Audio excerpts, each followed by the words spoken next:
Student এই ভিডিঅ'টোত মই ওদালগুৰি জিলাত সদ্য অনুষ্ঠিত হৈ যোৱা ক্লাছ 9ৰ এনুৱেল এক্সাম 2026ৰ জেনেৰেল ছায়েন্সৰ কুৱেশ্যন পেপাৰখনৰ সম্পূৰ্ণ সমাধান আগবঢ়াবলৈ লৈছোঁ। চ' যিবিলাক ডিষ্ট্ৰিক্টত এতিয়া এক্সাম ষ্টাৰ্ট হোৱা নাই তেওঁলোকৰ বাবে এটা যথেষ্ট ইম্পৰ্টেণ্ট ভিডিঅ' হ'বলৈ গৈ আছে।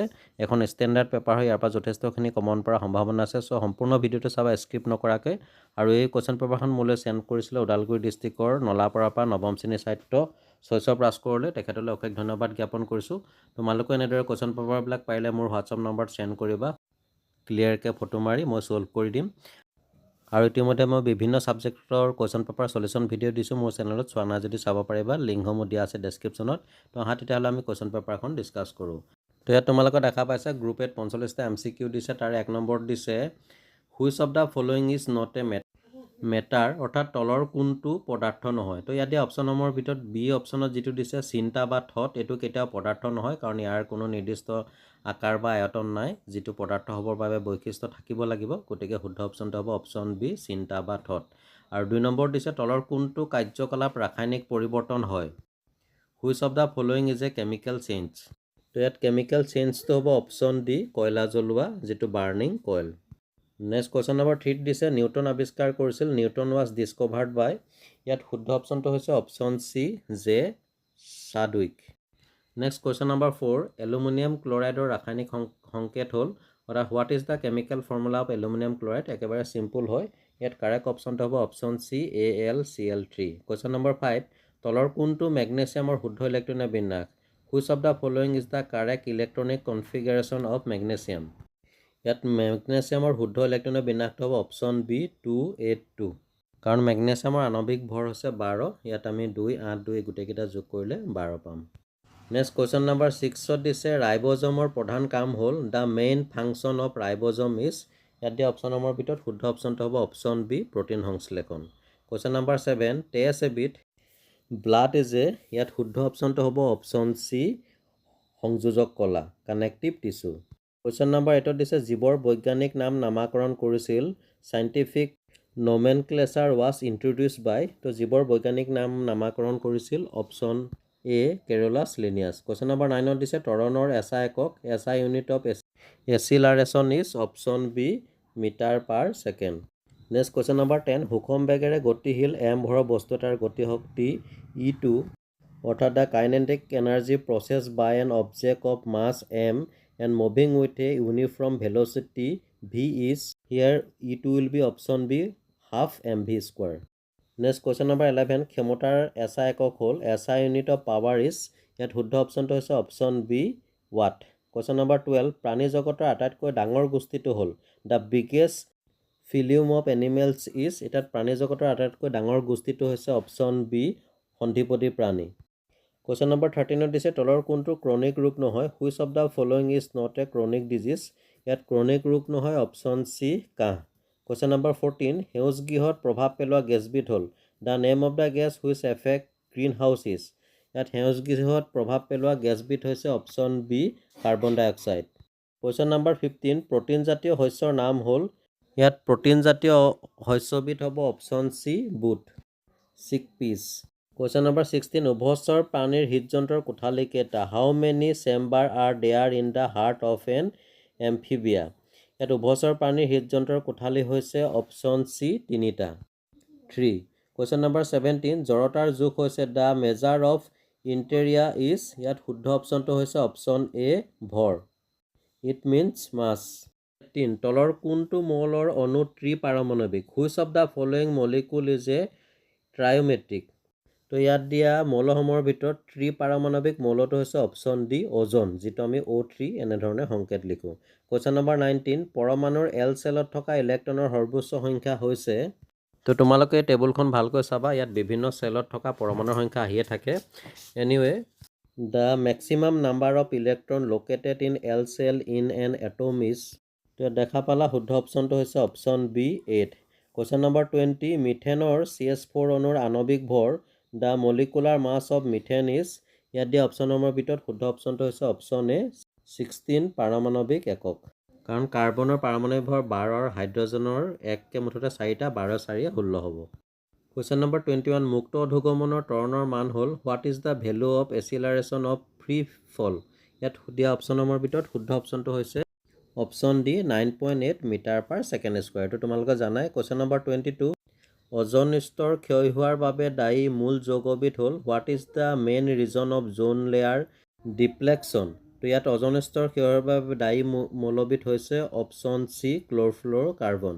কুৱেশ্যন নম্বৰ 23, চাপৰ এছআই একক হ'ল SI unit of pressure is. সেইটো এটা কমন কুৱেশ্যন হয়। ইয়াত শুদ্ধ অপশ্যনটো হৈছে option A pascal. Question number 24, elephantiasis গুধা বেমাৰ হ'ল এবিধ। অপশ্যন এ ক্ৰনিক ৰোগ, ক্ৰনিক ডিজিজ। নম্বৰ 25, এবিধ ভেঁকুৰজনিত ৰোগ হ'ল a disease caused by fungus. তো ভেঁকুৰজনিত ৰোগবিধ হৈছে অপশ্যন চি খজুৱতি। কুৱেশ্যন নম্বৰ 26, 25 ডিগ্ৰী চেলচিয়াছ উষ্ণতাত লুৰ শব্দৰ দ্ৰুতি হ'ল। ইয়াত শুদ্ধ অপশ্যনটো হ'ব option B 5950 metre per second. Question number 27 দিছে গাড়ী এখনে 2 ঘণ্টাত 60 কিলোমিটাৰ দূৰত্ব অতিক্ৰম কৰিলে গড় দ্ৰুতি হ'ব। দূৰত্ব দি দিছে 60 কিলোমিটাৰ, সময় দিছে 2 ঘণ্টা। এতিয়া গড় দ্ৰুতি ওলাবলৈ হ'লে দূৰত্বক সময় হৰণ কৰি দিব লাগিব। তো ইয়াত আমি এনচাৰটো পালোঁ 30 কিলোমিটাৰ পাৰ আৱাৰ। তো ইয়াত গাড়ীখনৰ গড় দ্ৰুতি হ'ব option A 30 kilometre per hour. Question number 28, M ভৰ বস্তু এটা ভি বেগেৰে গতি কৰিলে তাৰ ভৰবেগ হ'ব an object with mass M move with velocity V the momentum will be. তো ইয়াত শুদ্ধ অপশ্যনটো হ'ব option D M V. Question number 29, জুলীয়া বস্তুৰ ঘনত্ব জোখা যন্ত্ৰটোৰ নাম হৈছে name of the instrument to find the density of liquids. তো ইয়াত ঘনত্ব জোখা যন্ত্ৰটোৰ নাম হৈছে অপশ্যন বি জলমেট্ৰা অৰ্থাৎ হাইড্ৰমিটাৰ। নম্বৰ 30, শক্তিৰ বাণিজ্যিক একক হৈছে। ইয়াত শক্তিৰ বাণিজ্যিক এককটো হৈছে অপশ্যন বি কিলোৱাট ঘণ্টা। কুৱেশ্যন নম্বৰ 31, মানুহৰ শ্ৰাব্য সীমাৰ প্ৰসাৰ হৈছে। ইয়াত শ্ৰাব্য সীমাৰ প্ৰসাৰ হৈছে option B 20 hertz to 20,000 hertz. Question number 32, তলৰ কোনটো জৈৱিক সাৰ। ইয়াত জৈৱিক সাৰটো হ'ব অপশ্যন চি কেঁচুমোটা সাৰ। নেক্সট কুৱেশ্যন নম্বৰ 33 দিছে নাৰিকলৰ বাকলিটো কোনবিধ কলাৰে গঠিত। ইয়াত নাৰিকলৰ বাকলিটো গঠন হোৱা কলাবিধ হৈছে অপশ্যন এ স্ক্লেৰেনকাইমা। কুৱেশ্যন নম্বৰ 34 দিছে বীজাণু হৈছে। ইয়াত শুদ্ধ অপশ্যনটো হৈছে অপশ্যন এ ৰোগ সৃষ্টিকাৰী উপাদান disease causing agent. Question number 35, ozone স্তৰ পোৱা যায়। Ozone layer is found in. তো অজন স্তৰ পোৱা লেয়াৰটো হৈছে option B stratosphere. Question number 36 দিছে মহাকৰ্ষণৰ বিশ্বজনীন ধ্ৰুৱকৰ মান হৈছে। ইয়াত মহাকৰ্ষণৰ বিশ্বজনীন ধ্ৰুৱকৰ মানটো হৈছে অপশ্যন এ 6.673 × 10⁻11। কুৱেশ্যন নম্বৰ 37, কোনো এটা বস্তুৰ ওজন পৃথিৱীত 6 নিউটন হ'লে চন্দ্ৰপৃষ্ঠত বস্তুটোৰ ওজন হ'ব। আমি জানো যে যিকোনো এটা বস্তুৰ ওজন চন্দ্ৰপৃষ্ঠত পৃথিৱীৰ ওজনৰ 6ভাগৰ এভাগ। গতিকে ইয়াত শুদ্ধ অপশ্যনটো হ'ব option D 1 Newton. Question number 38, তলৰ কোনটো ধাতু সাধাৰণ উষ্ণতাত তৰল অৱস্থাত পোৱা যায়। ইয়াত সাধাৰণ উষ্ণতাত পোৱা তৰলবিধ হৈছে অপশ্যন এ পাৰা, it means mercury. Question number 39 দিছে কাৰ্য সম্পাদনৰ হাৰক কোৱা হয় the rate of doing work is. ইয়াত শুদ্ধ অপশ্যনটো হৈছে অপশ্যন এ ক্ষমতা, পাৱাৰ।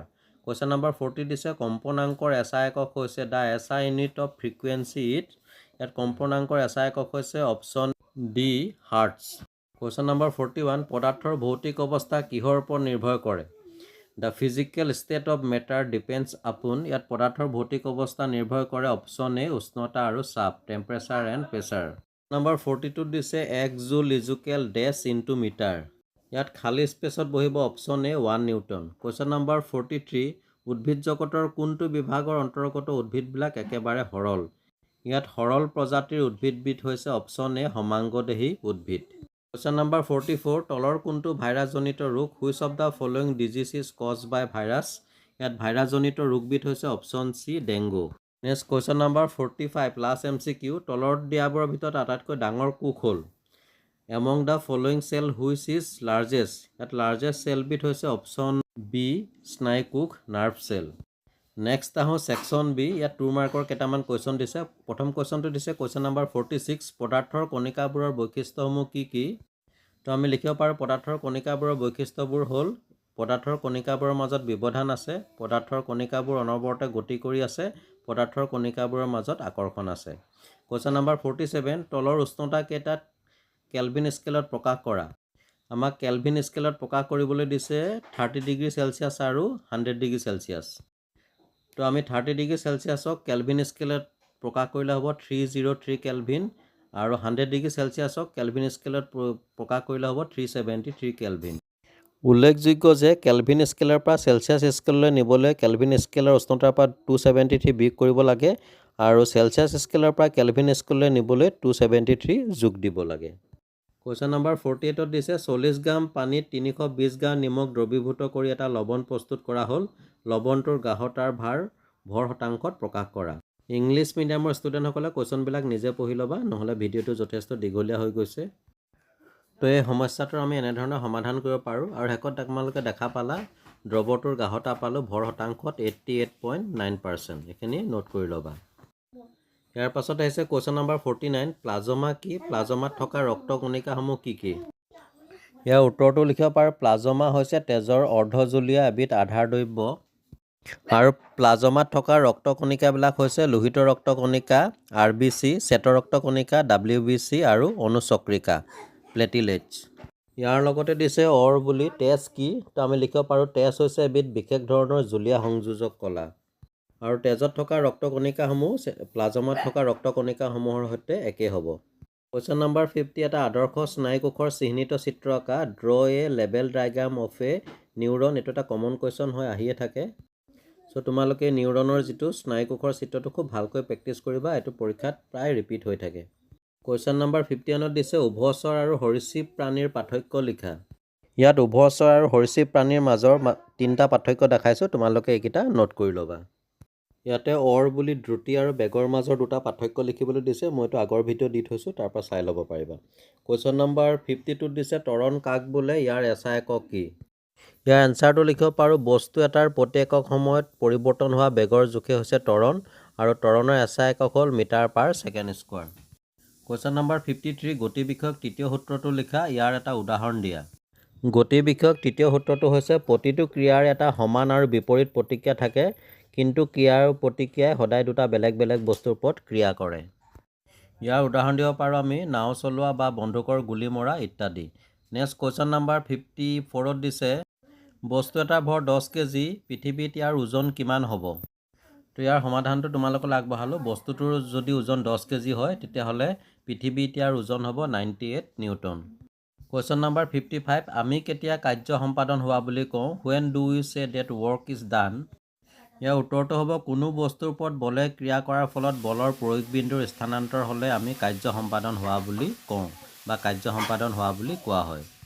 কুৱেশ্যন নম্বৰ 56 অতি শব্দৰ 2টা প্ৰয়োগ লিখা। Right 2 important uses of ultrasound. তো অতি শব্দৰ 2টা প্ৰয়োগ আমি লিখিব পাৰোঁ। 1 নম্বৰ অতিশাব্দিক তৰংগক হৃদপিণ্ডৰ বিভিন্ন অংশৰ পৰা প্ৰতিফলিত কৰোৱাই হৃদপিণ্ডৰ প্ৰতিবিম্ব গঠন কৰা হয়। আৰু 2 নম্বৰ পইণ্টটো লিখিব পাৰোঁ অতিশব্দ ক্ৰমধাক্যক যিটো আল্ট্ৰাছাউণ্ড স্কেনাৰ বুলি কোৱা হয়। যন্ত্ৰই অতিশাব্দিক তৰংগ ব্যৱহাৰ কৰি মানৱ শৰীৰৰ অন্তৰ্ভাগৰ অংগৰ প্ৰতিবিম্ব গঠন কৰে। কুৱেশ্যন নম্বৰ 57ত দিছে মেৰুদণ্ডী প্ৰাণীৰ 2টা বৈশিষ্ট্য লিখা। তো ইয়াত তোমালোকে দেখা পাইছা মেৰুদণ্ডী অৰ্থাৎ পৃষ্ঠদণ্ডী প্ৰাণীৰ মুঠ 5টা বৈশিষ্ট্য লিখা আছে, ইয়াৰ পৰা যিকোনো 2টা লিখি দিলে হ'ব। নেক্সট কুৱেশ্যন নম্বৰ 58ত দিছে 60 ৱাটৰ বৈদ্যুতিক বাল্ব এটা দিনে 6 ঘণ্টাকৈ জ্বলে, বাল্বটোৱে এদিনত ব্যয় কৰা শক্তি ইউনিটত গণনা কৰা। এবাৰ যিকেইখন ডিষ্ট্ৰিক্টত ইতিমধ্যে এক্সাম অনুষ্ঠিত হৈ গৈছে প্ৰতিখন ডিষ্ট্ৰিক্টতে এই কুৱেশ্যনটো আহিছে, এটা কমন কুৱেশ্যন হয়। তো ইয়াক আমি এনেধৰণে সমাধান কৰিব লাগিব আৰু শেষত দেখা পালোঁ যে বাল্বটোৱে ব্যয় কৰা শক্তি হৈছে 0.36 ইউনিট। নেক্সট কুৱেশ্যন নম্বৰ 59ত দিছে সংক্ৰামক ৰোগসমূহ সঞ্চাৰিত হোৱা 2টা প্ৰক্ৰিয়াৰ বিষয়ে লিখা। ইয়াৰ উত্তৰটো লিখিব পাৰোঁ সংক্ৰামক ৰোগসমূহ সাধাৰণতে বায়ু, পানী, ভৌতিক স্পৰ্শ নাইবা নতুন বাহক প্ৰাণীৰ দ্বাৰা সংক্ৰামিত হয়। তো ইয়াৰ পৰা যিকোনো 2টাৰ নাম মেনশ্যন কৰি দিলে হ'ব। কুৱেশ্যন নম্বৰ 60 অজন স্তৰে আমাক কিদৰে সহায় কৰে? How does ozone layer help us? ইয়াৰ উত্তৰটো লিখিব পাৰোঁ অজনে সূৰ্যৰ পৰা বিকিৰণ হোৱা অতি বেঙুনীয়া ৰশ্মিসমূহ পৃথিৱীলৈ অহাত বাধা দিয়ে। বিষাক্ত ৰশ্মিসমূহ পৃথিৱীত যদি আহি পৰে তেতিয়া জীৱসমূহ ধ্বংস হ'ব পাৰে। তো এনেদৰে অজনে আমাক সহায় কৰে। কুৱেশ্যন নম্বৰ 61ত দিছে অন্তৰ্বৰ্তী কৃষি পদ্ধতি আৰু শস্যাৱৰ্তন বুলিলে কি বুজা? অন্তৰ্বৰ্তী কৃষি পদ্ধতিৰ বিষয়ে আমি লিখিব পাৰোঁ যি কৃষি পদ্ধতিত একেডোখৰ মাটিতে 2টা বা ততোধিক শস্য এক নিৰ্দিষ্ট শৈলীৰে খেতি কৰা হয় তেনে পদ্ধতিকে অন্তৰ্বৰ্তী কৃষি পদ্ধতি বুলি কোৱা হয়। আৰু শস্যাৱৰ্তনৰ বিষয়ে আমি লিখিব পাৰোঁ সুপৰিকল্পিতভাৱে একেডোখৰ মাটিতে এটাৰ পিছত এটাকৈ বিভিন্ন শস্যৰ খেতি কৰাকে শস্যাৱৰ্তন অৰ্থাৎ ক্ৰপ ৰোটেশ্যন বোলা হয়। কুৱেশ্যন নম্বৰ 62 দিছে নগ্নবীজী আৰু গুপ্তবীজী উদ্ভিদৰ মাজত ইটোৰ লগত সিটোৰ পাৰ্থক্য কি? তো ইয়াত নগ্নবীজী আৰু গুপ্তবীজী উদ্ভিদৰ মাজত থকা তিনিটা পাৰ্থক্য দেখাইছোঁ, তোমালোকে এইখিনি নোট কৰি ল'বা। কুৱেশ্যন নম্বৰ 63 দিছে গতিশক্তি কি? প্ৰমাণ কৰা যে গতিশক্তি E=12mv² বা /F=ma। ইয়াৰ উত্তৰটো লিখিব পাৰোঁ, গতিৰ বাবে কোনো বস্তুৱে লাভ কৰা শক্তিকে গতিশক্তি বোলা হয়। আৰু ইয়াৰ পিছত যিখিনি প্ৰুভ কৰিবলৈ দিছে E=12mv², এইখিনি কিতাপতে খুব ধুনীয়াকৈ আছে, তোমালোকে তাৰ পৰা নোট কৰি ল'বা। কুৱেশ্যন নম্বৰ 64 আৰ্কিমিডিছৰ সূত্ৰটো লিখা। আৰ্কিমিডিছৰ সূত্ৰটো হৈছে বস্তু এটা তৰলত সম্পূৰ্ণ বা আংশিকভাৱে ডুবালে ই ঊৰ্ধ্বমুখী বল এটা অনুভৱ কৰে যাৰ মান বস্তুটোৱে অপসাৰিত কৰা তৰলৰ ওজনৰ সমান। ইয়াতে বুলি দিছে, ৰাদাৰফৰ্ডৰ পৰমাণুৰ আৰ্হিটো দেখুওৱা, এইটো তোমালোকৰ কিতাপতে আছে, তাৰ পৰা তোমালোকে ভালকৈ প্ৰেক্টিছ কৰিবা। কুৱেশ্যন নম্বৰ 65 SNO3ৰ আণৱিক ভৰ গণনা কৰা। তো SNO3ৰ আণৱিক ভৰ এনেধৰণে গণনা কৰিব পাৰোঁ, আৰু দেখা পালোঁ যে ইয়াত SNO3ৰ আণৱিক ভৰ হৈছে 63 U atomic unit. Question number 66 সমস্থানিক কাক বোলে? হাইড্ৰজেনৰ সমস্থানিক কেইটাৰ নাম লিখা। ইয়াৰ এনচাৰটো আমি লিখিব পাৰোঁ, কিছুমান মৌলৰ পাৰমাণৱিক সংখ্যা একে কিন্তু ভৰ সংখ্যা ভিন্ন, তেনে মৌলসমূহক সমস্থানিক বুলি কোৱা হয়। হাইড্ৰজেনৰ সমস্থানিক কেইটা হৈছে প্ৰটিয়াম, ডয়টেৰিয়াম আৰু ট্ৰিটিয়াম। ইয়াৰ সংকেতবিলাক তোমালোকৰ কিতাপতে আছে, পেজ নম্বৰ 52, তাৰ পৰা তোমালোকে চাই লিখি ল'ব পাৰিবা। কুৱেশ্যন নম্বৰ 67 লাষ্ট কুৱেশ্যন, ইয়াত দিছে 20 কিলোগ্ৰাম ভৰৰ বস্তু এটা মাটিৰ পৰা 10 মিটাৰ ওপৰত থকা অৱস্থাত তাত সঞ্চিত হৈ থকা শক্তিৰ পৰিমাণ উলিওৱা, দিয়া আছে G=9.8 মিটাৰ/ছেকেণ্ড²। তো ইয়াক আমি এনেধৰণে সমাধান কৰিব পাৰোঁ, আৰু দেখা পালোঁ যে বস্তুটোত সঞ্চিত হৈ থকা শক্তিৰ পৰিমাণ হৈছে 1960 জুল। তো ডিয়াৰ ষ্টুডেণ্ট, এয়া আছিলে ওদালগুৰি জিলাত সদ্য অনুষ্ঠিত হৈ যোৱা ক্লাছ 9ৰ এনুৱেল এক্সাম 2026ৰ জেনেৰেল ছায়েন্সৰ কুৱেশ্যন পেপাৰখনৰ সম্পূৰ্ণ সমাধান। যদি ভিডিঅ'টো ভাল লাগিলে লাইক এটা কৰি শ্বেয়াৰ কৰি দিবা, আৰু এনেকুৱা ধৰণৰ বিভিন্ন কুৱেশ্যন পেপাৰ ছলভৰ ভিডিঅ'ৰ লগতে তোমালোকৰ সহায় হোৱাকৈ এডুকেশ্যন ৰিলেটিভ ভিডিঅ'সমূহ পাই থাকিবৰ বাবে চাই থাকিবা RB লাৰ্ণ কাম এণ্টাৰটেইনমেণ্ট। আন এটা ভিডিঅ'ত পুনৰ লগ পাম, আজিলৈ আহোঁ, ধন্যবাদ।